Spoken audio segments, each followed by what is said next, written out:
Hello student. आज हम लोग का टॉपिक है पाइथागोरस थ्योरम। ठीक है, पाइथागोरस थ्योरम जनरली ये point it is well known as geometric theorem. इसको हम लोग ज्योमेट्रिक थ्योरम के नाम से भी जानते हैं। आप बोले ज्योमेट्रिक थ्योरम या पाइथागोरस थ्योरम। ये जो पाइथागोरस थ्योरम थी, ये एक ग्रीक मैथमेटिशियन थे, फिलासफर, और इनका नाम था पाइथागोरस। और इन्हीं के पाइथागोरस के नाम पर ही बना पाइथागोरस थ्योरम। ठीक है, पाइथागोरस थ्योरम जनरली ये लगता है ट्रायंगल के लिए। अगर कहीं पर भी हमको कोई भी इक्वेशन लिखा हुआ मिल जाता है कि है A square plus B square is equal to C square, अगर इस टाइप का हमको कहीं मिल गया तो हम लोग इसको जान लेते हैं ये क्या है, ये है पाइथागोरस थ्योरम। अब एक बात इसके साथ, एक पॉइंट ये है, इसके साथ दूसरा एक पॉइंट है कि कहीं भी हमको लिखा मिल जाता है कि A square plus B square is equal to C square, हम लोग बोल देते हैं पाइथागोरस है पाइथागोरस। ये पाइथागोरस इन्हीं के नाम से था, पाइथागोरस के नाम से। और ये 490 500 टू 570 BC ये इनका एक ड्यूरेशन था पाइथागोरस का। अब अगर A square plus B square is equal to C square हम लोगों ने देख लीजिए पाइथागोरस थ्योरम है। तो ये जो पाइथागोरस थे, इनकी फील्ड जो थी, जिनमें इनको और नॉलेज था, वो फील्ड इनकी जो थी, वो फील्ड था एस्ट्रोनॉमी। एस्ट्रोनॉमी भी इनकी फील्ड थी। एस्ट्रोनॉमी के साथ म्यूजिक भी इनकी अच्छी फील्ड थी, और म्यूजिक के बारे में भी इनको काफ़ी नॉलेज था। ठीक है, और देखें म्यूजिक के साथ इनका फील्ड जो था रिलीजन के बारे में इन्होंने काफ़ी कुछ लिखा, और इनकी बुक हैं एस्ट्रोनॉमी, म्यूजिक, और इनके ये अपने टाइम के बहुत बड़े फिलासफर थे, स्कॉलर थे। ये फार्मूला जनरली हमको दिखता है तो हम लोग बोल देते हैं square plus B square is equal to C square, Pythagoras theorem, यानी कि राइट एंगल ट्रायंगल में लगता है। अगर एक ट्रायंगल है आपके पास ये, ठीक है, ये ट्रायंगल है ए बी एंड सी, ये साइड ए हो गई, ये बी एंड ये सी, तो ये 90 डिग्री है, ये 90 डिग्री। तो 90 डिग्री के सामने वाला जो साइड होगी उसी को हम लोग बोल देंगे वही सबसे बड़ी साइड होती है। ठीक है, इसके बाद एक बेस बनेगा, एक परपेंडिकुलर बनेगा, एक हाइपोटेन्यूस बनेगा। तो इसमें तो हम लोगों ने लगा दिया। ठीक है, अगर इसको हम लोग लिखें कि A square plus B square is equal to C square, यहाँ से है, तो इससे एक चीज़ अंडरस्टूड होनी चाहिए, जो एंगल सी, जो सी साइड थी उसके सामने का एंगल वो हमेशा 90 डिग्री होगा, यानी सी के सामने एंगल बी बना और ये 90 डिग्री होगा। तो पहली चीज़ याद रखना है, जो बड़ी साइड होगी उसके सामने का एंगल 90 डिग्री होगा, ये अंडरस्टूड होनी चाहिए। इसके बाद पाइथागोरस थ्योरम के बाद अगर हम लोग देखें इसका शुरुआत कहाँ से हुई, तो जो इजिप्शियन बिल्डर जो थे, इन्होंने इसका इस्तेमाल शुरू किया। और इस्तेमाल क्या करते थे, कैसे करते थे, इन्होंने रोप लिया, रस्सी को, और उसको पीस में काटा, एक 3 4 5 के पीस में काटा, और इस रोप का इस्तेमाल करके उन्होंने देखा कि हम लोग ऐसे, ये 3 है, ये 4 है, तो ये साइड भी आ जाती थी और ये 90 डिग्री भी बन जाता था। इसका इस्तेमाल इन्होंने यहाँ पर किया। अब अगर मैं इसको थोड़ा सा और ऐसे बनाऊं, जैसे ये दूसरा ट्रायंगल में इसको देखें कैसे यूज करेंगे, ए है, ये बी है और ये सी है। ये यहाँ तक था, ठीक है, पाइथागोरस थ्योरम यूज किए, 5 आ गए। तो ये रोप के इस पार्ट में पीस करते थे, रस्सी के टुकड़े रखते थे और उनको इस टाइप में अरेंज करते थे, जिससे इनको ये दो साइड के बाद एंगल 90 डिग्री के सामने वाली साइड पता चल जाती थी, और ये 90 डिग्री भी इनको पता चल जाता था। एक साइड यहाँ पर देखें, अगर ये ऐसे करते कि इसको 1 मान ले, इसको 1 मान ले, और यहाँ पर तो ये निकल के आता था √2, तो इनकी प्रॉब्लम यहाँ से ख़त्म होने वाली नहीं थी, यानी कि आप आसान नंबर लेके काम नहीं कर सकते थे। अगर एक एक ले लेते थे तो ये प्रॉब्लम इनको कर जाता था। इसका मतलब इनको फिर ये सोचना पड़ा कि चलो हम नंबर और खोजते हैं, अब रियल नंबर की तरफ चलते हैं। तो यहाँ से इनकी प्रॉब्लम ख़त्म नहीं होती। इजिप्शियन बिल्डर ने इसकी शुरुआत कर दी, और हम लोगों ने इसको इसके बाद पाइथागोरस थ्योरम के जो यूक्लिड वाली बुक हैं उनमें हम लोगों ने इसका देखा, इसके बारे में, पाइथागोरस के थ्योरम के बारे में। इसके साथ अगर एक चीज़ और देखें, जैसे कि ये 90 डिग्री है, ये ए है, ये बी है और ये सी, ये ट्रायंगल है। तो 90 डिग्री के सामने जो बनेगा इसको हम लोग बोलेंगे हाइपोटेन्यूज। ये जो 90 डिग्री के साथ बनेगा ये होगा परपेंडिकुलर और ये नीचे वाला होगा, ये होगा बेस। ठीक है, तो इसको हम एक ऐसे भी लिख सकते हैं कि हाइपोटेन्यूस का square is equal to perpendicular square plus base का स्क्वायर। ये आपका यहाँ पर कंप्लीट हो गया। आप hypotenuse square is equal to base square plus perpendicular square रखें, कोई फर्क नहीं पड़ता। लेकिन राइट एंगल ट्रायंगल में जब हम लोग ट्रिग्नोमेट्रिक वैल्यू पढ़ेंगे तब हमको यहाँ पे ध्यान रखना है एंगल कौन सा ले रहे हैं। ये एंगल लेंगे तो ये बेस बनेगा, ये एंगल लेंगे तो ये बेस बनेगा, ये 90 डिग्री यानी परपेंडिकुलर बन जाएगा। इसके बाद देखते हैं पाइथागोरस थ्योरम का प्रूविंग देखते हैं इसकी, पाइथागोरस थ्योरम की। अगर हम लोग पाइथागोरस थ्योरम की प्रूविंग देखें तो प्रूविंग में पहला हम लोग देखते हैं, पहला तरीका जो इसका प्रूविंग है, पहला तरीका से इसकी प्रूविंग करते हैं। ठीक है, तो प्रूविंग के लिए सबसे पहले एक राइट एंगल ट्रायंगल आप बना लें। ये ए है, ये बी है एंड ये सी। ठीक है, यहाँ से आप 90 डिग्री यहाँ पर एक ड्रा कर लें, इसको नाम दे दीजिए डी।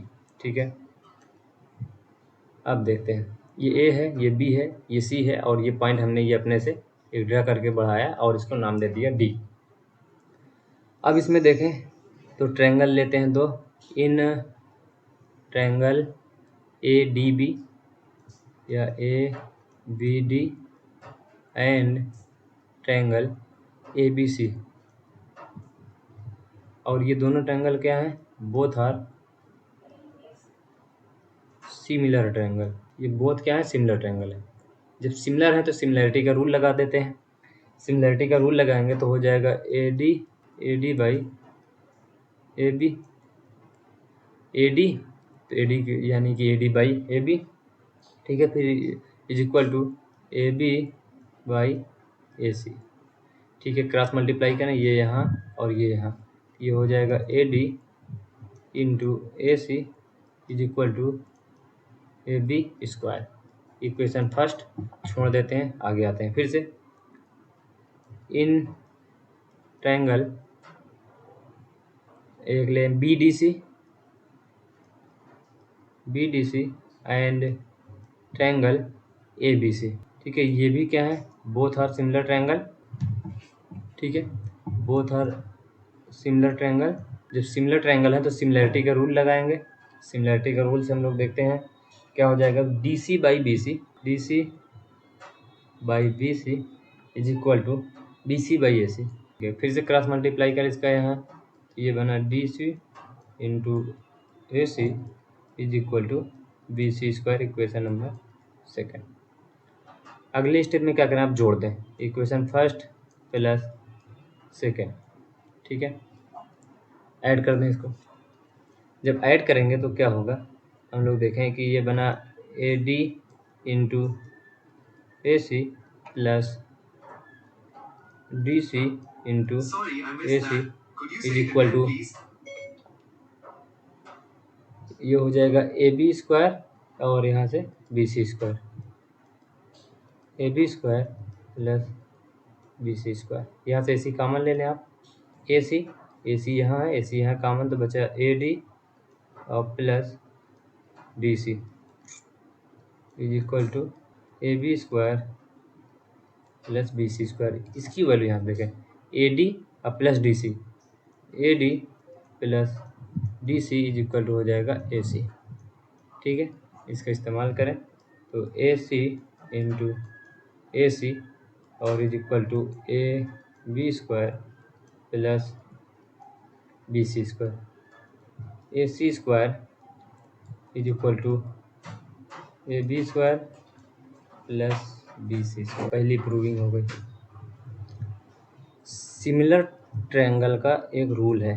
ठीक है, सिमिलर ट्रायंगल, सिमिलैरिटी का रूल है तो थोड़ा सा सिमिलर ट्रायंगल देख लेते हैं।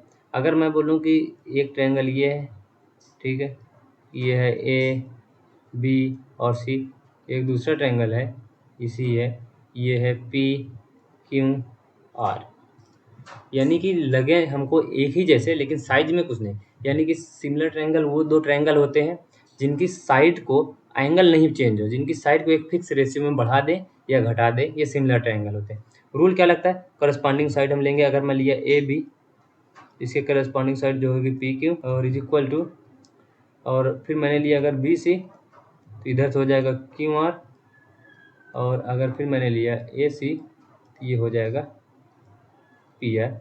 यही सिमिलर ट्रायंगल का रूल होता है, सिमिलैरिटी का रूल होता है। तो यानी सिमिलर ट्रायंगल दो ऐसे ट्रायंगल होते हैं जिनकी साइड को हम लोग एक फिक्स रेशियो में बढ़ा दें या घटा दें, एंगल चेंज ना करें, ये सिमिलर ट्रायंगल है। दूसरा प्रूविंग है इसका एक, ठीक है, एक इसकी प्रूविंग है, प्रूविंग नंबर 2, प्रूविंग 2, ठीक है, उसको देखते हैं। जनरली दूसरा जो प्रूविंग है उसके लिए हम लोग क्या करते हैं, एक स्क्वायर बना ले।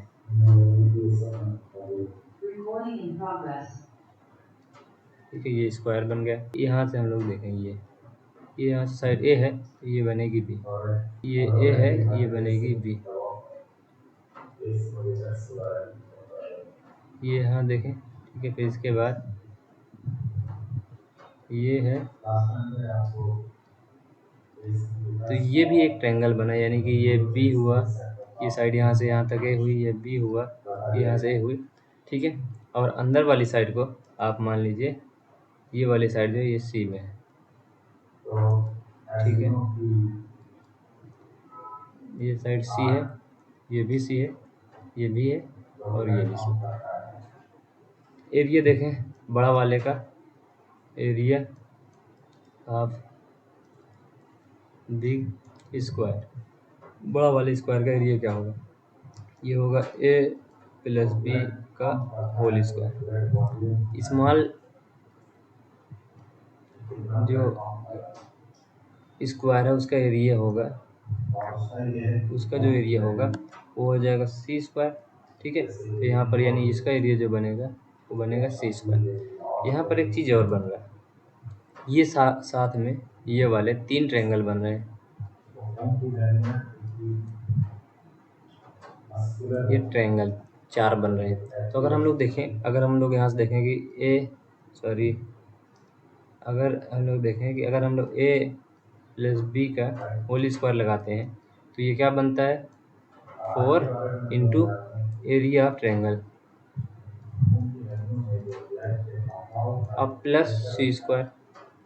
यहाँ से देखें इसका इक्वेशन लगाएं, A square plus B square plus 2ab और is equal to 4 into area of triangle होगा 1/2 बेस इंटू हाइट, यानी ए इंटू बी अब प्लस यहाँ पर सी स्क्वायर, 2 1 2 2 2 4, और ये हुआ आगे से A square plus B square plus 2ab is equal to हो जाएगा ये यहाँ से 2ab plus C square. 2ab से 2ab कैंसिल हुआ, ये हुआ A square plus B square is equal to C square. एक ये हमारी प्रूविंग हो गई, एक हम इस तरीके से इसको प्रूव कर सकते हैं, ठीक है। एक ये प्रूविंग हमारे पास हो गई। अब यहाँ पर ये जो ट्रायंगल था, ट्रायंगल अगर एक एंगल 90 डिग्री है, एक ट्रायंगल है कोई, जिसे मान लीजिए ये 4 है, ये 6 है, इससे मतलब नहीं। अगर इसका एरिया ये 90 डिग्री तो इसका एरिया जो होगा, इसका एरिया ये होता है फार्मूला 1/2 और बेस इंटू हाइट, ठीक है, ये इसका फार्मूला होगा। तो अगर यहाँ से देखेंगे एरिया क्या हो जाएगा 1/2, बेस है आपका कितना 6, हाइट कितनी है 4, तो यहाँ से 2 1 2 2 3 6, तो एरिया जो आ जाएगा 3 4 12 सेंटीमीटर में, तो सेंटीमीटर, ये स्क्वायर में आ जाएगा, सेंटीमीटर है तो सेंटीमीटर स्क्वायर, ठीक है। इस तरह करके हमने दूसरी प्रूविंग कर ली। अब आते हैं हम लोग नेक्स्ट पार्ट की तरफ, ठीक है, पाइथागोरियन ट्रिपलेट की तरफ, ठीक है।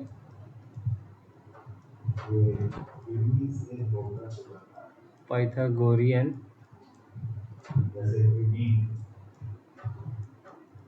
ट्रिपलेट क्या होते हैं, ठीक है। अगर हम लोग ट्रायंगल के साइड का देखें, अगर ट्रायंगल का एक साइड है 3 और 4 है और 5 है, तो इनका आपस में रिलेशन क्या है, तो ये हमको क्या, अगर ये 90 डिग्री है, ठीक है, तो ये यहाँ से अगर हमने इसको 3 माना, ये 4 माना, ये 5, या नहीं पता थी, ये x मान के हम लोग निकालते, ये 5 आता, तो तो हमको पता था कि इसने क्या किया, पूरा पाइथागोरस थ्योरम को फॉलो किया। और ये जो तीनों जो पाइथागोरस थ्योरम को तीनों साइड का जो पेयर मिलके क्या करे, पाइथागोरस थ्योरम को फॉलो करे, तो ये पाइथागोरियन ट्रिपलेट होते हैं। जैसे पाइथागोरियन ट्रिपलेट तीन साइड में, यानी ट्रिपलेट है, यानी तीन साइड हमको लेना है जो पाइथागोरस थ्योरम को फॉलो करें, पाइथागोरस रूल को फॉलो करें। ये होंगे क्या, पहला जैसे आपको पता है 3 4 5 हो जाएगा, और आगे देखते हैं क्या हो जाएगा, 6 8 और 10 हो जाएगा, और आगे देखें 5 12 और 13 हो जाएगा, और देखें क्या हो सकते हैं 7 24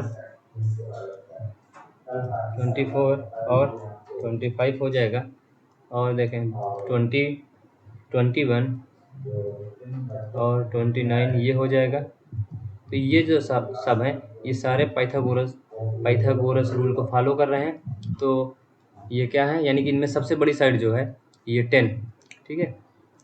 इनको दोनों को स्क्वायर करके ऐड करेंगे, देखें 10, जैसे इसको यहाँ से देखें सबसे बड़ी साइड 5 है, तो 5 का स्क्वायर 25 इनके बराबर आ रहा है, 3 3 9 4 4 16, तो 25 इज इक्वल टू ये भी 25 हो, यानी कि क्या पाइथागोरियन ट्रिपलेट है। यहाँ से देखें 6 6 36 प्लस 8 8 64 और 10 का स्क्वायर 100, बड़ी साइड थी इसको, तो ये हो जाएगा 100 और इज इक्वल टू 100, यानी कि इस तरह हमको चेक करना है। अगर ये ऐसा फॉलो कर रहे हैं तो ये क्या है, पाइथागोरियन ट्रिपलेट होते हैं। जो पाइथागोरस थ्योरम को पूरी तरह से फॉलो करेंगे पाइथागोरियन ट्रिपलेट होते हैं। पाइथागोरियन ट्रिपलेट के बाद देखें हम लोग इसके एप्लीकेशन, ठीक है। एप्लीकेशन देखें,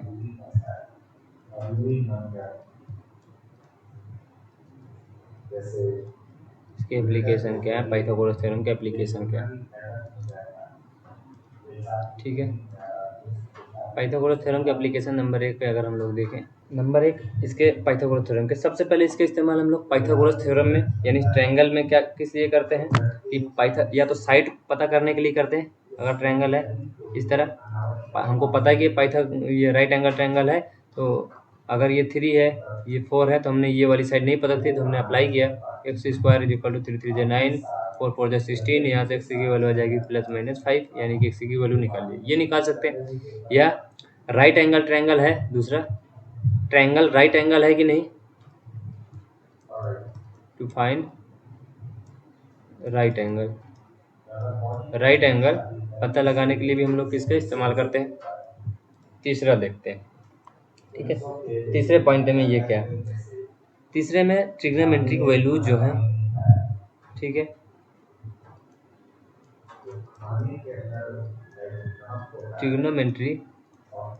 ट्रिग्नोमेट्रिक वैल्यूज जो है, ठीक है, इनको फाइंड करते हैं। जैसे साइन कॉस टैन, और साइन का उल्टा, साइन का अपोजिट में जो होता है वो होता है कॉसेक, कॉस में जो होता है वो सेक, और इधर होता है कॉट। इनकी वैल्यू फाइंड करने के लिए भी हम लोग इसका इस्तेमाल करते हैं, ठीक है। आर्किटेक्चर इंजीनियरिंग में सबसे ज़्यादा जो यूज होता है ये हम लोग देखते हैं आर्किटेक्चर इंजीनियरिंग, इसका इस्तेमाल कहाँ पे करते हैं, आर्किटेक्चर इंजीनियरिंग में करते हैं। फेस रिकग्निशन कैमरे में करते हैं, ठीक है। फेस रिकग्निशन के लिए, किसमें, कैमरे में इसका इस्तेमाल होता है। और नंबर 6 देखें, माउंटेन या हिल जो होते हैं, माउंटेन या हिल्स जो होते हैं, वहाँ पर भी हम लोग इसका इस्तेमाल करके किसी एग्जैक्ट जगह की पोजीशन निकालते हैं कि उसके फुट से वो कितनी दूरी पर है, कोई व्यक्ति खड़ा है कहाँ पर खड़ा है, ठीक है।